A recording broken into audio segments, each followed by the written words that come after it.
ரொம்ப நாள் ஆச்சு வீடியோ போட்டு. இன்னைக்கு வந்து ஒரு சூப்பரான வீடியோவா தான் இருக்கும்னு நான் நெனைக்கிறேன். செட்டிநாடு பிரியாணி வைக்கலான்னு சொல்லிட்டு, இதுக்கு வந்து நானா எதுவுமே மசாலா வந்து தயாரிக்கல. கடையில போய் ஒரு பாக்கெட் செட்டிநாடு பிரியாணி மசாலா, அப்படியே அடுத்து பார்த்தீங்கன்னா, நெக்ஸ்ட் டைம் வந்து திண்டுக்கல் பிரியாணி மசாலா வந்து வச்சு நான் கண்டிப்பா வீடியோ போடுவேன். இன்னைக்கு வந்து இது எப்படி இருக்குன்னு பார்க்கலாம். ஆனா உண்மைக்குமே ரொம்ப நல்லா இருந்துச்சு. நான் பண்ணி சாப்பிடும்போது இந்த வீடியோ எடுத்து கிட்டத்தட்ட 2 வாரத்துக்கு மேல ஆகுது. நான் இன்னைக்கு தான் அப்லோட் பண்றேன்.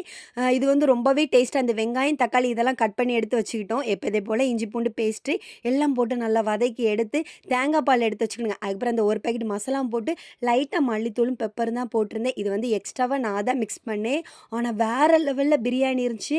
ஆனா ரொம்ப எரிப்பா இருந்துச்சு. அதனால குழந்தைங்க வந்து கொஞ்சமா தான் சாப்பிட்டாங்க. ஆனா பிரியாணிலாம் அல்டிமேட்டா இருந்து.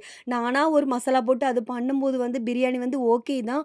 ஆனா இது வந்து ரொம்ப நல்லா இருந்துச்சு. ரெஸ்டாரண்ட்லலாம் போய் சாப்பிடும்போது இருக்கிற ஃபீல் இருந்துச்சு. அப்படியே லஞ்ச்லாம் பேக் பண்ணி குடுத்துட்டு, காலையில சாப்பாட முடிச்சாச்சு.